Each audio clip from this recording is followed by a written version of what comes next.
You are saying $1 million Bitcoin. What's the logic behind that? Well, like what in not only $1 million Bitcoin, which we all know is going to come eventually, but $1 million Bitcoin in a very, very short amount of time. Right. So I think the key message I'm trying to get across is that the macro environment has fundamentally changed. And then I did some analysis, and other people like Macronaut and BitPain and others have also done the math too. And Bitcoin going up 20x is not a difficult thing. It's done it sometimes in the past. So the key here is that everything is different now with the ETFs, with the amount of money able to flow into the Bitcoin ecosystem, and we can very rapidly go up to 1 million. Whether we stay there or not is a different question, but just the lack of supply, because we are constrained. There's about 1.4, maybe 1.6 million BTC on exchanges right now. That's not a lot. And at some point, it's going to dry up, especially at the rate at which the ETFs are hoovering up all the coins at the moment. Gotcha. And so I'm assuming based on that statement, you do not believe in the diminishing returns theory, because that is one of the narratives this cycle. You know, every cycle you have different narratives, right? One of the big narratives by the crowd is this idea of Bitcoin has diminishing returns. You know, I think a lot of people have PTSD from the last cycle of us not breaking 100K. I have my theories. I think it was the China ban that played a huge role in that.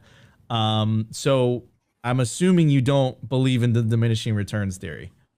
Not really. I mean, we talk often about hyper-Bitcoinization. And if you believe in hyper-Bitcoinization, then it's impossible to believe in diminishing returns, because there should be no cycles to Bitcoin. If you're going to reach the point of hyper-Bitcoinization whereby we replace all fiat money, then there is nothing to go back to. So what are you measuring the returns in, right? If the US dollar no longer exists, then how can you have diminishing returns? So I guess there's two parts there. One is, will there be another cycle? And I'm not really sure. Like, just because we had 3 similar looking cycles in the past does not mean that we're always going to have this cycle, right? Because it's like flipping a coin. You get heads 3 times doesn't mean the next time it's more likely you're going to get tails. It's a different equation every single time. And the other part is, well, if Bitcoin does replace fiat, then there is no diminishing returns. You're just Bitcoin now. So it's not really possible to measure returns.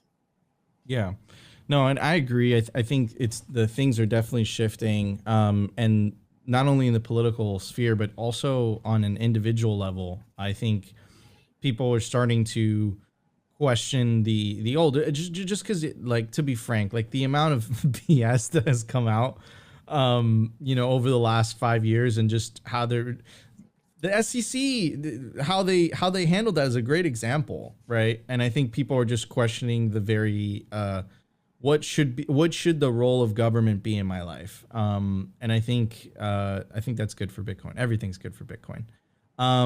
So Samson, I don't even know how do you go about, you know, orange pilling a nation? How do you go about convincing a nation to adopt Bitcoin? I remember I did see those pictures with you and the president of Colombia. So how do you approach that? Well, we have a lot of help. So we have this network of Jan 3 associates in all these different countries that help us open doors. And it's really just ordinary people like plebs and Bitcoiners from all walks of life that want to help, and they have a connection to somebody that might know somebody. And then eventually we work our way up through meetings and discussions, and then we get that in-person meeting, and hopefully we get some real Bitcoin strategies coming out of that. And this is what we're mainly focused on for 2024, following up on all the things that were started in 2023 and just getting that next step. But it's really encouraging, because I think with the ETFs being approved, with Bitcoin price action going up, it makes it easier, and it makes people more interested in Bitcoin. It's the Veblen effect, right? So when Bitcoin is down at 16 or 15, nobody wants it. But when it's up, then people are interested again. So we have to use that and use what's in our favor to leverage that and take advantage of that. Absolutely. And the question I have for you, right, is So let's say a government has a very strong fiat currency, like like the United States, or the European Union, or Switzerland, for example. Um, what incentive does the government there have to adopt something like Bitcoin? Because it essentially would be a competitor to their fiat currency, and then of course we all know that governments all around the world love to deficit spend, love to spend money that they don't have, and they do that via money printing. So, what incentive does do these countries have to not only make Bitcoin legal tender, but even put Bitcoin on equal footing to their currencies? Because then at that point, it's game over, right? It's just like you said about Donald Trump.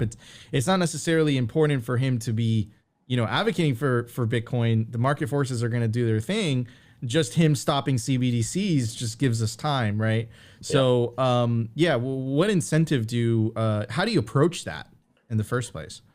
Well, it's it's challenging because if you have a strong fiat currency, you're not incentivized to do anything with Bitcoin unless you're able to see past the short term and understand that all fiat currencies will fail eventually. It's just a matter of time, right?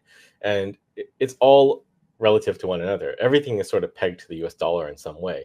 So if the US dollar goes, and that's getting more and more likely if you look at debt and the amount that you have to pay to service that debt, it is starting to get very cumbersome. Like they cannot keep paying hundreds of billions of dollars to service this debt that's going to keep ballooning, because just like with compound interest, well, it is compound interest, but it's compound interest on debt, which is just as powerful as compound interest on savings, right? So it's not a really good situation, I think, for the whole fiat system. And if you can see further ahead, a few steps ahead, then you would want to make a Bitcoin strategy and implement some form of Bitcoin holdings, either at the central bank or through mining. And this is what we're advising countries to do, because you can see that you're future-proofing your country against the fiat collapse.